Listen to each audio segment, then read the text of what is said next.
Voice of Tamil 24. Hi, நான் தான் உங்கள் விஜய் ஹனி. எல்லாருக்கும் மகளிர் தின நல்வாழ்த்துக்கள். இந்த சேனல் மூலமாக நான் உங்களுக்கு நிறைய விஷயங்கள், எனக்கு தெரிஞ்ச விஷயத்த நான் உங்ககிட்ட ஷேர் பண்ண போகிறேன். கண்டிப்பாக எல்லாருமே பாருங்கள். எந்த ஃபீல்டில் இருந்தாலும் நான் பெண்கள் அப்படின்னாலே பொதுவாக எல்லா ஃபீல்டில் இருக்கவங்களும், ஏன்னா இன்னைக்கு ஒரு பொண்ணு, நான் ரீசெண்டாக ஒரு பொண்ணை சூப்பர் மார்க்கெட்டில் மீட் பண்ணேன். வெறும் 6000 ரூபா சம்பளத்துக்கு வந்து வேலை பார்க்குது. ஏம்மா படிக்கிற வயசில் படிப்பையும் பார்த்துக்கிட்டு பார்ட் டைமாக இதை ஏன் பண்ணுற அப்படின்னா, என் ஃபேமிலி மெம்பர்ஸ்க்கு நான் கஷ்டத்தை கொடுக்க விரும்பலை. ஸோ நான் படித்து நான் சம்பாரிச்சு அந்த காசில் நான் படிக்கணும்னு ஆசைப்பட்றேன் அப்படின்னு சொல்கிறது எனக்கு ரொம்ப பெரிய விஷயமா இருந்துச்சு. ஏன்னா நானும் சின்ன வயசில் எங்கள் அம்மாட்ட அதை தான் சொல்லுவேன், நான் சம்பாரித்து நான் படிக்கணும். நான் என் லைஃப்பை நான் வந்து ஒரு திங்ஸ், நான் இந்த வாட்ச் வாங்கினா கூட, இந்த ரிங் வாங்கினா கூட, இந்த தோடு வாங்கினா கூட, எல்லா விஷயத்துலையும் நான் சம்பாரிச்சதா இருக்கணும் அப்படின்றத நான் ஆசைப்படுவேன். அந்த பொண்ணு சொல்லும்போது எனக்கு அது ரொம்பவே சந்தோஷமா இருந்துச்சு. ஏன்னா இப்போ ரொம்ப பெரிய பிள்ளைங்களை 60 வயசு ஆயிட்டு 70 வயசு ஆயிட்டு நம்மளால என்ன பண்ண முடியும் அப்படின்னு யோசிக்கிறவங்களுக்கு மத்தியில இந்த பொண்ணு சின்ன பொண்ணா இருந்து இது பண்றது எனக்கு ரொம்பவே சந்தோஷமா இருந்துச்சு. ஸோ அதனால வயது வந்து எதற்குமே தடை இல்லை. இன்னைக்கு உங்களுக்கு 50 வயசு ஆகுது, நான் என்னமா பண்ண முடியும், நீ சொல்ற நான் செய்யணும்னு ஆசைப்படுறேன், ஆனா 50 வயசு ஆகுது நான் என்னமா பண்ண முடியும் அப்படின்னா, தயவு செஞ்சு ஒரு பொட்டி கடை வைங்க. கண்டிப்பா பொட்டி கடை வச்சு வீட்டுக்கு பக்கத்துல இருந்து பொட்டி கடையில யாராவது வாங்குவாங்க. உங்களால 1 ரூபா சம்பாதிக்க முடிஞ்சா கூட அது பெரிய விஷயம்.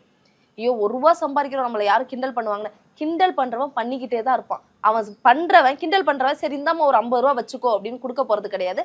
ஸோ 1 ரூபா சம்பாதிச்சாலும் உங்க சம்பாதித்த சம்பாதிக்க போறீங்க. ஸோ நான் நிறைய பேர் இங்க சென்னை வந்து, நான் சென்னைக்கு புதுசு, பட் நான் சென்னையில மீட் பண்ண எல்லாருமே என்னை பொறுத்த வரைக்கும் ஒரு போல்டு கேரக்டர்ஸ் தான், ஒரு சிங்க பெண்கள் தான். நான் யாரையும் இன்க்ளூடிங் பண்ணி சொல்லணும்னு நான் எதுவுமே சொல்லலை. எல்லாருமே வந்து பர்ஃபெக்ட், அவ்வளோதான். இது வரைக்கும் நான் நினச்சதை இன்னும் நான் அடையவே இல்லை. ஓப்பனாக சொல்லணும்னா, நான் 5th படிக்கும் போது இந்த ஃபீல்டுக்குள்ளே வந்தேன். ஒரு லோக்கல் சேனலில் ஒரு பொண்ணாக வந்து இருந்தேன். ஸோ அப்போ வந்து எனக்கு எதுவுமே தெரியாது. நான் இப்படி கையை கட்டிக்கிட்டு சேனலில் இப்படி மட்டும் தான் பண்ணிக்கிட்டு இருப்பேன், எனக்கு எதுவுமே தெரியாது. ஸோ அப்படி இருந்து தான் இந்த லெவலுக்கு வந்திருக்கேன். பட் நான் இந்த லெவலுக்கு வந்ததே எனக்கு பெரிய விஷயம்தான். ஒரு சினிமா துறையில் இருக்கட்டும், ஃப்ரீலான்ஸ் எம்சியாக இருக்கட்டும், இப்படி நான் ஒரு ஸ்டெப் பை ஸ்டெப்பாக பண்ணுறதே பெரிய விஷயமா தான் நினைக்கிறேன். நிறைய தடங்கல்கள் எனக்கு ஆரம்பிக்கும் போதே என் ஃபேமிலி மெம்பர்ஸே எனக்கு வந்து நிறைய தடங்கல்கள் சொன்னாங்க தான். இதெல்லாம் பண்ணாத, அதுவும் பொம்பளை பிள்ளையா இருந்துட்டு சினிமா துறைக்கெல்லாம் போகக்கூடாது அப்படின்னு. இந்த செகண்ட் வரைக்கும் என் ஃபேமிலியில் சொல்கிற விஷயம் என்னன்னா, பண்ணாதப்பா, வேண்டாம், இது நம்ம குடும்பத்துக்காக, அது செட் ஆகாது. உனக்கு என்னோட கேரக்டர் எப்படின்னா, நான் எல்லாருக்கும் அட்வைஸ் பண்ணுவேன். அதாவது நல்ல விஷயத்துக்கு மட்டும். எனக்கு அட்வைஸ் பண்ணாது பிடிக்காது, அட்வைஸும் பிடிக்காது. பட் நான் நல்ல விஷயத்துக்கு சொல்லுவேன், இது செட் ஆகாதுன்னு சொல்லுவேன். பட் எனக்கு சொல்கிறாங்க, உனக்கு சென்னை செட் ஆகாது சத்தியமா, ஸோ உனக்கு சென்னை வேணாம், நீ ஊருக்கே போயிடுன்னு இன்னமும் என்னை சொல்லிட்டு தான் இருக்காங்க. பட் இருந்தாலும் நான் இந்த இடத்துல நின்று ஜெயிப்பேன் அப்படின்னு நான் சொல்லிட்டு இருக்கேன். ஆனால் இந்த லெவலுக்கு நான் வரதுக்கு எனக்கு சப்போர்ட்டாக இருந்தது என் ஃபேமிலி மெம்பர்ஸ் தான். ஓப்பனாக சொல்லணும்னா, எங்கள் மாமா சக்தி முருகன், என் அண்ணன், எனக்கு இது வரைக்கும் நீ பண்ணு பாப்பா அப்படின்னு எங்கள் ஸ்ரீ சொல்லுவான், எங்கள் அண்ணன் சொல்லிக்கிட்டே இருப்பான். அவன் தான் எனக்கு இந்த லெவல் வரைக்கும் என்னை வர வச்சது. அடுத்தது எங்கள் அக்கா. நான் இங்கே வந்து நான் சென்னையில் இருக்கேன், தங்குறேன், நான் ஒரு அடுத்த ஸ்டெப் எடுத்து வைக்கிறதுக்கு காரணம் அப்படின்னா எங்கள் அக்கா. ஸோ இவங்க 3 பேரும் எனக்கு சப்போர்ட்டாக இருந்தாங்க. ஸோ அதனால தான் இந்த ஃபீல்டில் இன்னமும் நான் நிற்கிறேன். ஆனால் இதுக்கு அடுத்த ஸ்டெப்பு நான் எடுத்து வைக்கிறதுக்கு எனக்கு தடையாக இருக்க ஒரு விஷயம் அப்படின்னா, சினிமா துறையில் நிறைய விஷயங்கள் இருக்குது, அதை ஓப்பனாலாம் சொல்ல முடியாது இல்லையா. ஸோ அது இந்த விஷயம் எனக்கு இன்னமும் தடையாக தான் இருக்குது. ஆனால் அதை எதிர்த்து என்னால் ஒரு வாழ்க்கையில் ஜெயிக்க முடியுன்ற ஒரு தைரியம் எனக்கு இருக்கு. கண்டிப்பா நான் ஜெயிச்சு காட்டுவேன். அனிதா வந்து எதுல ஜொலிக்கணும் அப்படின்னா, என்னைய வச்சு இன்னும் வீட்டுல இருக்க பல பெண்கள் வெளியில வரணும், அனிதாக்கு அந்த மாதிரி இருக்காங்க, கண்டிப்பா நானும் அந்த மாதிரி ஆயிடுவேன் அப்படின்னு, இன்னும் கீழே இருக்க பெண்கள் இன்னும் மேல வரணும் அப்படின்னு ஒரு ஆசை. எனக்கு வந்து எல்லாரும் எனக்கு என்ன சொல்லுவாங்கன்னா, உன் ஃபேஸ் வந்து ஒரு எப்படின்னா ஒரு டெரர் பீஸா இருக்கு, ஸோ நீ வந்து நெகட்டிவ் ரோல் பண்ணு, உனக்கு செட் ஆகும் அப்படின்னு சொல்லுவாங்க. ஸோ சிறந்த வில்லியா நான் மாறணும், அதாவது சீரியல்ல மட்டும், சீரியல் சினிமா துறையில மட்டும் சிறந்த வில்லியா இருக்கணும். நிஜத்துல நான் வந்து ரொம்ப ஒரு சைல்டிஷான பொண்ணு. ஸோ சீரியல் அந்த மாதிரி மூவியில வந்து நான் ஒரு நெகட்டிவ் ரோல்ல வரணும் அப்படின்றது எனக்கு ஒரு ஆசை. ரோல் மாடல் அப்படின்றது வந்து எனக்கு நான் யாருமே எடுத்துக்கல. ஏன் ஒரு அப்படின்னா, நான் அவங்க மாதிரி ஆகணும் இவங்க மாதிரி ஆகணும்னு ஆசைப்படல. எனக்குன்னு ஒரு டேலண்ட் இருக்கு, எனக்குன்னு ஒரு தனி சிறப்பு இருக்கு. நான் நானா இருக்கணும். என்னைய வச்சு ஒரு நபர் நயன்தாரா மாதிரி இது மாதிரி பண்ணணும், நான் த்ரிஷா மாதிரி மாறணும், நான் அனுஷ்கா மாதிரி மாறணும் அப்படிலாம் இல்லை. நான் அனிதா மாதிரியே இருக்கணும். ஆனால் அனிதாக்குன்னு ஒரு ஸ்பெஷல் இருக்கு, அதை எல்லாரும் பேசணும், அவ்வளோதான். அனிதா இது வரைக்கும் என்ன பண்ணிட்டு இருக்கேன்னா, நான் வந்து ஒரு 10-12 இயர்ஸா வந்து விஜேவா இருக்கேன். இப்போ ஒரு 5 இயர்ஸா வந்து ஃப்ரீலான்ஸ் எம்சி பண்ணிட்டு இருக்கேன். அதாவது ஒரு birthday events, marriage events, promotions, ஒரு நியூ கடை ஷாப் ஓப்பன் பண்றது, இந்த மாதிரி பண்ணிட்டு இருக்கேன். இது இல்லாம சீரியல் மூவில கெஸ்ட் ரோல், அதாவது கெஸ்ட் ரோல்னா சீரியல்ல ஒரு 2 நாள் கேரக்டர் மாதிரி, ஒரு ஃப்ரெண்டு கேரக்டர், ஒரு ரிப்போர்ட்டர் கேரக்டர், ஒரு நியூஸ் ரீடர் கேரக்டர், அந்த மாதிரி பண்ணிட்டு இருக்கேன். மூவிஸ்ல சின்ன சின்ன ரோல் பண்ணிட்டு இருக்கேன். என்னோட பிளஸ் நான் தான். என்னோட எது இருந்தாலும் பார்த்துக்கலாம். இன்னைக்கு நான் ஒரு தப்பு பண்ணிட்டேன். இப்போ ஒரு பொருள் இருக்குன்னு வச்சுக்கோங்களேன், அந்த பொருளை நான் கீழே போட்டு உடைச்சிட்டேன். அதை போய் எங்கள் அம்மா கிட்ட நான் பொருளை உடைச்சிட்டேன் அப்படின்னு சொல்றதுக்கு பயந்துக்கிட்டு அதை மறைக்கிறது தப்பு. பட் பொருளை உடைச்சிட்டேன்னு சொன்னா அவங்க என்ன பண்ணிடுவாங்க? ஒன்று திட்டுவாங்க, இல்லை அடிப்பாங்க, அவ்வளோதான். கொலை பண்ணிட போறது இல்லை. ஸோ எந்த ஒரு தப்பையுமே நீங்க கத்துக்கோங்க. இந்த தப்பு இன்னைக்கு நடந்துச்சுன்னா நாளைக்கு அந்த தப்பு நடக்காம நீங்க பார்த்துக்கிட்டாலே அது உங்க வாழ்க்கையில நடக்கிற ஒரு பெரிய பிளஸ் தான். மைனஸ் அப்படின்னா எதை கண்டும் பயப்படாதீங்க. யாரும் நம்மள இன்னைக்கு இந்த உலகத்துல எதுவுமே பண்ணிட போறதில்ல. வாழ்க்கைன்றது ஒரு டைம் தான். ஸோ எந்த ஒரு விஷயத்தையும் நின்று அதை செயல்படுத்த முடியும் அப்படின்றத பண்ணாலே உங்களுக்கு பிளஸ் மைனஸ் தான். நான் என்னோட பிளஸ் அதுதான், என்னோட மைனஸும் அதுதான்.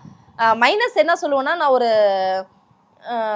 ஒரு எப்படி பாசத்துக்காக ஏங்குற ஒரு கேரக்டர்னு சொல்லுவாங்களா, அந்த மாதிரி என்னோட கேரக்டர்.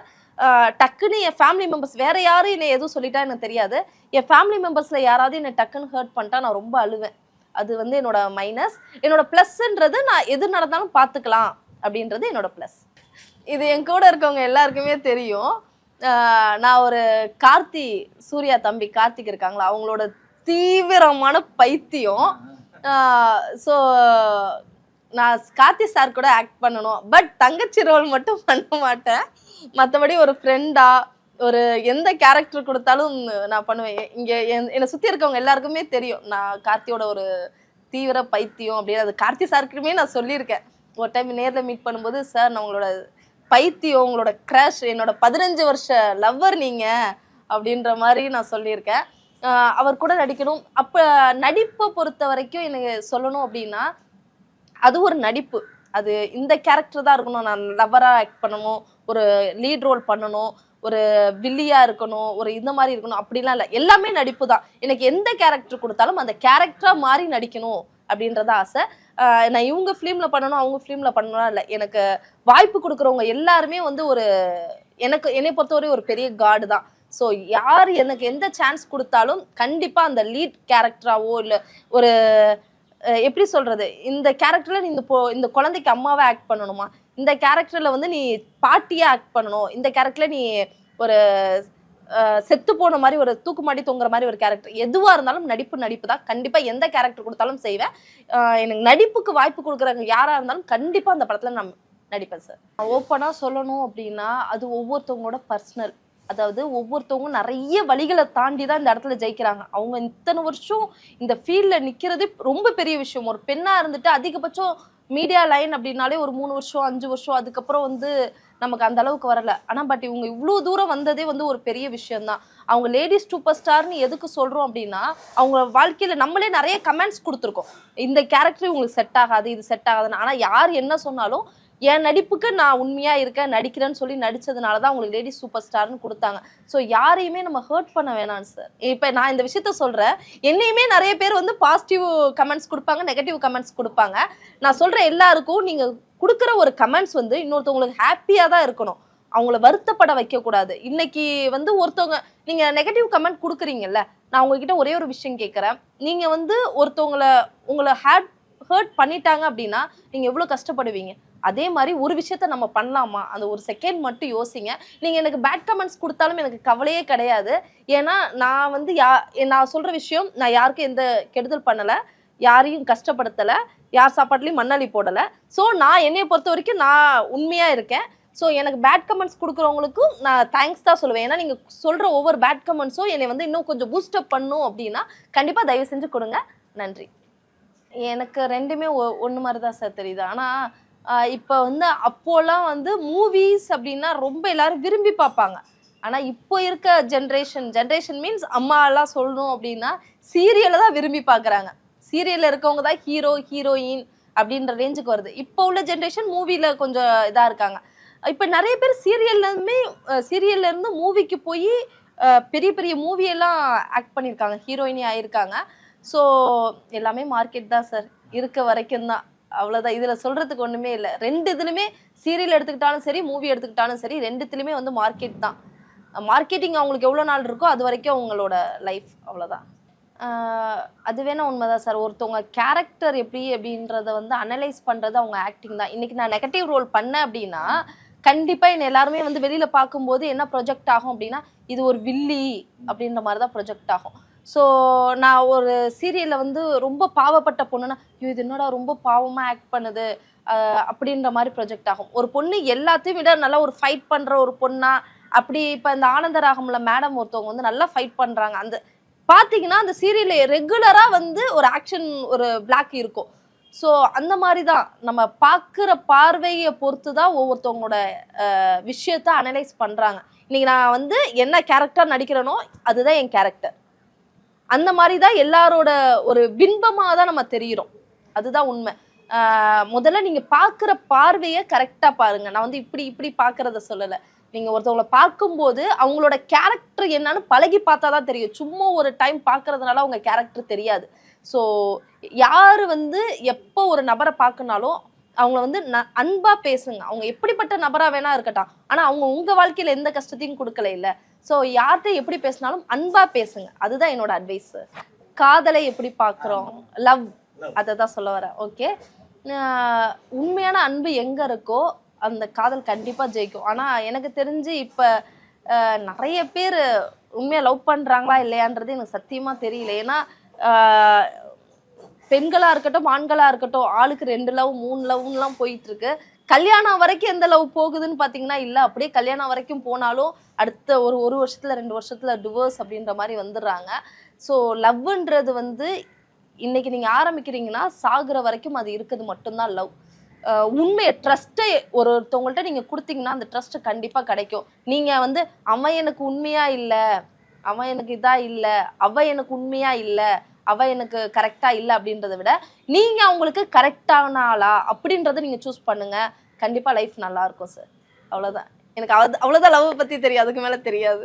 எனக்கு விருது அப்படின்னா அது என்ன அப்படின்னா யாரெல்லாம் நான் ஆரம்பத்திலே சொன்னதான் நடக்காது விளங்காது இது உருப்படாது அப்படின்னு சொன்னவங்க வாயால நான் நினைச்சேன் அனிதா ஓகே வேற லெவல் அப்படின்னு யார் எனக்கு பாராட்டுறாங்களோ அதுதான் எனக்கு விருது. ஸோ என்னை திட்டுன வாயால என்னை பாராட்டு வாங்கிட்டாலே அதுவே எனக்கு விருது தான் சார். எனக்கு விருது மேலாம் ஆசை இல்லை சார். கண்டிப்பா நம்ப மாட்டேன் சார். இப்ப ரீசெண்டா கார்த்திக் சார் வந்து சர்தார் 2ல ஆக்ட் பண்ணும்போது மைசூர்ல வந்து அவருக்கு கால் அடிபட்டுச்சு அப்படின்ற நியூஸ் கேட்டோடனே எனக்கு அழுக வந்துருச்சு. ஐயோ அப்படின்னு சொல்லிட்டு நான் எனக்கு தெரிஞ்சவங்கள்ட்ட நான் சொன்னேன் கார்த்திக் சார் ஒழுங்கா பாத்துக்க மாட்டீங்களா, ஏமா அவர் போய் கீழே விழுந்ததுக்கு நான் என்னமா பண்ண முடியும் அப்படின்னு. அவரை பொறுத்த எந்த கிசு வந்தாலும் நம்ப மாட்டேன். ஏன்னா இந்த லவ்னு சொல்றீங்களா அந்த லவ் தான். நான் கார்த்திக் மேல நிறைய ட்ரஸ்ட் வச்சிருக்கேன். ஸோ அதனால அவர் மேல எந்த கிசு வந்தாலும் நான் நம்ப மாட்டேன். இப்போ என் ஃபேமிலின்னு எடுத்துக்கிட்டாலே நான் அதிகமா லவ் பண்ற பர்சன் அப்படின்னா எங்க மாமா எங்க அண்ணன் பிளஸ் எங்க அக்கா 3 பேருமே யார் எது சொன்னாலும் நான் நம்ப மாட்டேன். 3 பேர் மேல எது உங்க அண்ணன் வந்து ஏதோ ஒரு பொண்ணு பின்னாடி சுத்திட்டு இருக்கான் அப்படின்னா கண்டிப்பா நம்ப மாட்டேன். ஏன்னா அவன் ஒரு பொண்ணை லவ் பண்ணிட்டு இருக்கான். ஸோ அதனால எனக்கு நம்பிக்கை வராது. எங்க அக்கா பத்தி யார் என்ன தப்பா சொன்னாலும் நான் நம்ப மாட்டேன். அதே மாதிரி எங்க மாமா பத்தி யார் என்ன தப்பா சொன்னாலும் நம்ப மாட்டேன். அவ்வளவுதான். இவங்க 3 பேர் என்னோட பேக் போன் மாதிரி. ஸோ போன் உடஞ்சிருச்சுன்னு சொன்னா யாராவது நம்புவாங்களா? அந்த மாதிரி கண்டிப்பா இருக்கு சார். என்ன அப்படின்னா கிளாமர் பண்ணவே மாட்டேன். இது இன்னைக்கு இல்ல, நான் இந்த ஃபீல்டுக்குள்ள உள்ளார என்ட்ராகும் போது யோசிச்ச ஒரு விஷயம். நான் இந்த ஃபீல்டை விட்டு வெளியில போற வரைக்கும் நான் பண்ற ஒரே விஷயம் கிளாமர் பண்ணவே மாட்டேன். காரணம் பிடிச்சதுக்கும் பிடிக்காததுக்கும் நிறைய காரணங்கள் இருக்கும். எனக்கு வந்து அந்த விஷயம் பிடிக்காது அவ்வளவுதான். அதுக்கு காரணம் அப்படின்றதெல்லாம் எதுவுமே இல்லை சார். அது அவங்களோட நான் தான் ஸ்டார்டிங்கே சொல்லிட்டேன். ஒவ்வொருத்தவங்க பர்சனல்குள்ள போய் நான் உள்ளார போக முடியாது இல்லையா. அவங்களுக்கு பிடிச்சிருக்கு அவங்க பண்றாங்க, எனக்கு பிடிக்கல அதனால நான் பண்ண விரும்பல அவ்வளவுதான். எனக்கு நான் வில்லியா இருக்கணும் அப்படின்னு ஆக்ட் பண்ணணும் அப்படின்றதெல்லாம் இதுக்கு ஆசை கிடையாது. பட் என் ஃபேஸுக்கு வந்து உனக்கு வில்லி கேரக்டர் நல்லா இருக்கும் அப்படின்ற மாதிரி சொல்லுவாங்க. ஸோ அதனால ஒரு 2 செகண்ட் மட்டும் ஆக்ட் பண்ணி காட்டுறேன். ரொம்ப பெரிய விஷயம் இல்லை. இது என் வீடு, என் இஷ்டப்படி இருக்க மாதிரி இருந்தா இந்த வீட்டுல இரு. இல்ல உனக்கு எப்படி இருக்கணும்னு தோணுதோ உன் இஷ்டப்படி நீ எங்க வேணாலும் போயிரு. அதுக்காகலாம் நான் எதுவும் சொல்ல மாட்டேன். பட் எனக்கு பிடிச்ச மாதிரி மட்டும்தான் நீங்க இருக்கணும். புரியுதா? இல்ல அப்படின்னா உனக்கு எது செட் ஆகுதோ அதை செய், உனக்கு எது நல்லதுன்னு படுதோ அதை செய். இப்ப அவங்க சொன்னதுக்கு ஆப்போசிட்ல இருக்க நபரோட ரியாக்ஷன் எப்படி இருக்கும், அதுதான் வந்து ஒரு ஹீரோயினியோட ரியாக்ஷன், இது வந்து ஒரு வில்லியோட ரியாக்ஷன். ஓகே அப்படின்னும் போது சரி நான் என்ன பண்றது, எனக்கு வேற இடம் தெரியல, அதனாலதான் நான் இங்க இருக்கேன். எல்லாத்துக்கும் பயந்து நான் ஒன்றும் போகல. உன் இஷ்டத்துக்கு இருக்க மண்ணா என்னால இங்கெல்லாம் இருக்க முடியாது. ஆனா நான் இங்கதான் இருந்தாகணும். எனக்கு வேற இடம் இல்லை. உன்னை நம்பி தானே நான் அங்கேருந்து இங்க வந்தேன். இப்போ உன் இஷ்டத்துக்கு தான் இருக்கணும்னு சொல்றேன். நான் என்ன தப்பு பண்ணேன், அந்த தப்பை மட்டும் சொல்லு. நான் எதுவும் இனிமேல் இது பண்ணல. நான் எதுவும் உங்க விஷயத்துல நான் தலையிட மாட்டேன். நான் இப்படியே இருந்துக்கிறேன். அதுக்காக நான் எல்லா டைமும் அமைதியா போவேன்னு மட்டும் நினைக்காதீங்க. எனக்கு ஒரு நேரம் வரும், அப்ப நான் பேசிக்கிறேன். 2 சாங்ஸ், இந்த 2 சாங்குமே என்னோட மோட்டிவேஷன் சாங்னு சொல்லலாம். ஒன்று வந்து ரொம்ப ஃபீல் பண்ற மாதிரி இருக்கும், இன்னொன்று வந்து ஒரு எனர்ஜி கொடுக்குற மாதிரி இருக்கும். ஃபர்ஸ்ட் வந்து ஃபீல் பண்ற சாங் சொல்றேன். ஒவ்வொரு பூக்களுமே சொல்கிறதே வாழ்வென்றால் போராடும் போர்க்களமே, ஒவ்வொரு விடியலுமே சொல்கிறதே இரவானால் பகலொன்று வந்திடுமே, நம்பிக்கை என்பது வேண்டும் நம் வாழ்வில், லட்சியம் நிச்சயம் வெல்லும் ஒரு நாளில், மனமே ஓ மனமே நீ மாறிவிடு, மலையோ அது பனியோ நீ மோதிவிடு. இந்த சாங் எனக்கு ரொம்ப பிடிக்கும். ஏன்னா எவ்வளோ கஷ்டம் இருந்தாலும் பனியோ மழையோ எதுவாக இருந்தாலும் வந்து நீ உன்னால முடியும் அப்படின்னா, மழையா இருந்தா கூட உன்னால தள்ளி விட்டு போக முடியும் அப்படின்றது எனக்கு பிடிக்கும். இன்னொரு சாங் வந்து நம்ம தலை இல்லை, தளபதியோட சாங் தான். நாளை நாளை நாளை என்று இன்றை இழக்காதே, நீ இன்றை இழக்காதே, நீ இன்றை இழக்காதே, இன்றை முடிந்தால் நாளை முளைக்கும் அதை நீ மறக்காதே, நீ அதை நீ மறக்காதே. அந்த சாங் ரொம்ப பிடிக்கும். இது 2மே என்னோட மோட்டிவேஷன் சாங். ஓகே, இந்த விஷயத்த நிறைய விஷயங்கள் நான் உங்க கூட ஷேர் பண்ணியிருக்கேன். இந்த விஷயத்த எல்லா இடத்துலையும் நான் வந்து ஷேர் பண்ணால் எல்லாருக்கும் சொல்ல முடியுமான்னு தெரியல. பட் இந்த சேனல் மூலமாக உங்கள் எல்லாருக்கிட்டையும் நான் சொல்கிறதுல ரொம்பவே சந்தோஷமாக இருக்குது எனக்கு. ஸோ கண்டிப்பாக இங்கே இருக்க எல்லா இளவரசிக்கும், எல்லா மகாராணிக்கும், எல்லா சூப்பர் ஸ்டாருக்கும், சூப்பர் லேடிக்கும், அயன் லேடிக்கும் என்னுடைய மகளிர் தின நல்வாழ்த்துக்கள். கண்டிப்பாக இந்த சேனலை லைக் பண்ணுங்கள், சப்போர்ட் பண்ணுங்கள், ஷேர் பண்ணுங்கள், சப்ஸ்கிரைப் பண்ணுங்கள். தேங்க்யூ. நீங்க பார்த்துட்டு இருக்கிறது voice of Tamil 24. Like, share and subscribe.